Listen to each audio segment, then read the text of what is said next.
welcome back to my channel. If you're new here, I just want to say I make videos on mental health awareness and I sometimes do singing covers, but mostly it's mental health related. So it's been a while. I know it's been a while.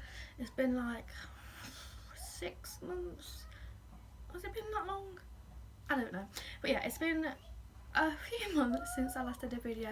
I'm not going to go into the ins and outs of why I stopped doing YouTube and why I'm back, because I've done that in so many videos before and quite frankly I'm sick of saying it. So I took a break, but now I'm back. I'm just going to say that. So today's video is going to be all about how to look after your mental health during the lockdown, what's happening right now. I don't know why I'm doing this. But yeah, so as you guys know, if you watched my channel for a long time, I suffer with quite bad anxiety, and being in lockdown, because obviously the coronavirus, it is really started to make it get worse because you can't see your friends, and even things like, for me, having a routine when I was going to college, like that kind of broke up the day, and then I was able to go to college, not forget about my worries, but kind of like escape from the house, which I'm not saying my house is bad, but people with anxiety will know when you're stuck in one building for a long time, you like to escape from that. So I could go to college, escape from the house, and when I come back I would feel refreshed. I would feel like I've actually done something with my day and I feel proud of myself. Whereas when you're in lockdown, because obviously you can't go to college or you can't go to work, you can't go to see your friends,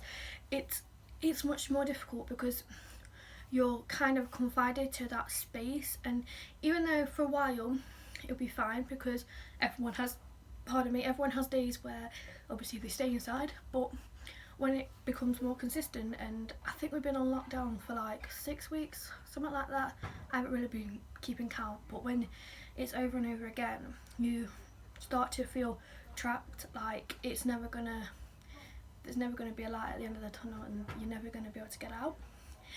It's really hard to explain. I don't know why I'm moving my hands, I'm quite nervous to be honest. It's really hard to explain how it feels, like, because I know everyone is in the same boat, even people without mental illness is in the same boat, they're getting sick of it. And I'm not saying that your feelings are not valid, I'm just saying that people with mental health issues, it is 10 times harder because their release was to go visit their friends or to go to college or to go to work or to go to school. That was their release and their escape, and now that being taken away from you, it is much more harder for them to cope. And I totally understand. I've had days where I just feel like it's never going to end.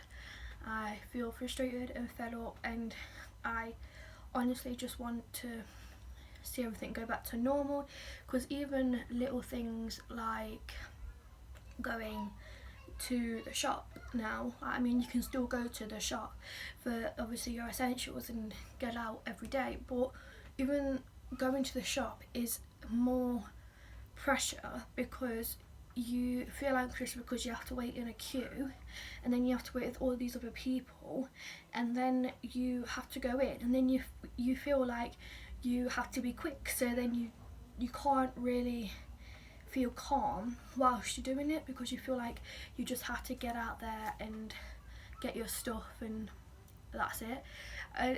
It just, obviously I understand why they've put all these measures into place, and I'm very grateful that we have something that is in place, because obviously I know that coronavirus is a really dangerous illness to catch. Well, not catch, but to get.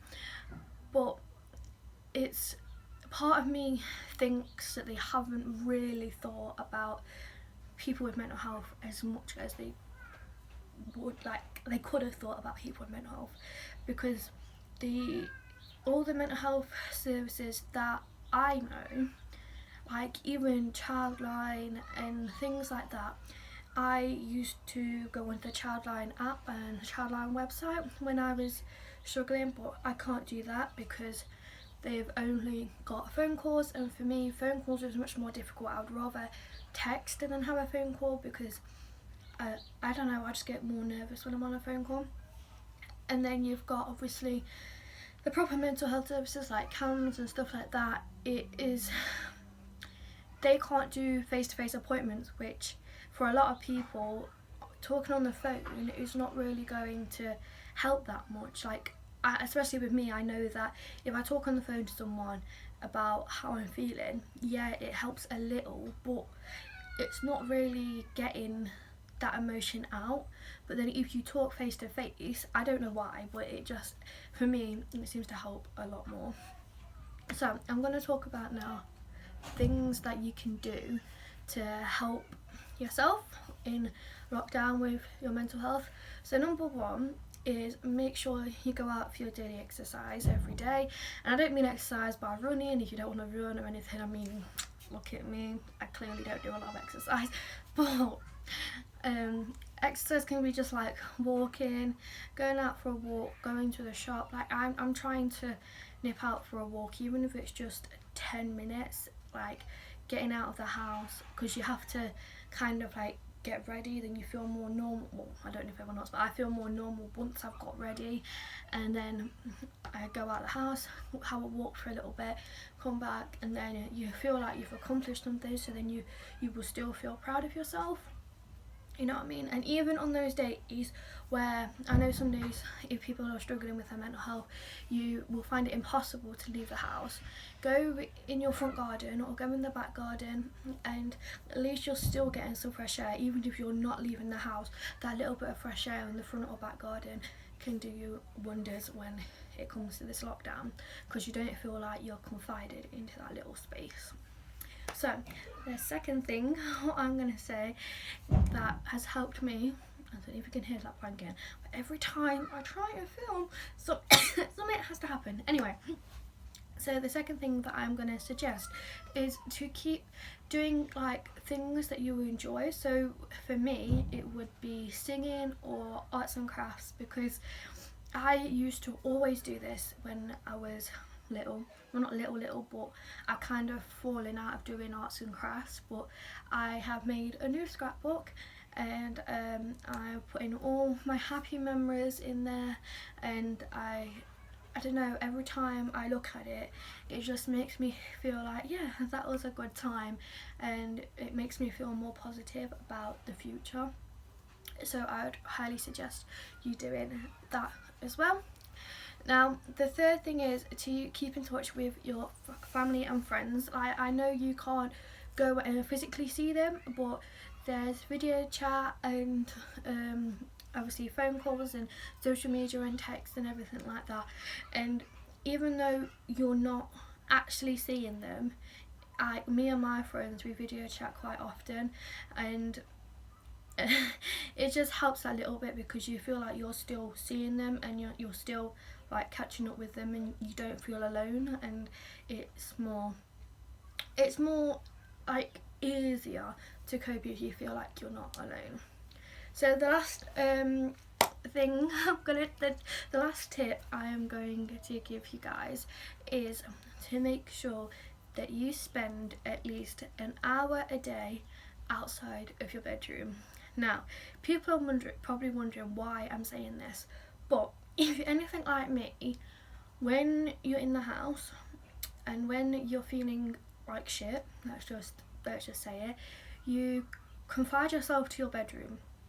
And as good as that may feel for you, because you're on your own, and as much as you need to do that because you need some alone time, when you're spending your whole time in bed just watching TV and just staying in your room all day, your thoughts are going to wander. But then if you go outside of your room, like say if you live with your parents or a family member, like obviously I live with my parents, so I try to go downstairs, and because I have loads of siblings, well, not loads, but because I have siblings, younger siblings, I spend some time with them, and then it's kind of like I escape from my own issues for a bit, and then I kind of just enjoy myself with them, and everything's alright for a little bit.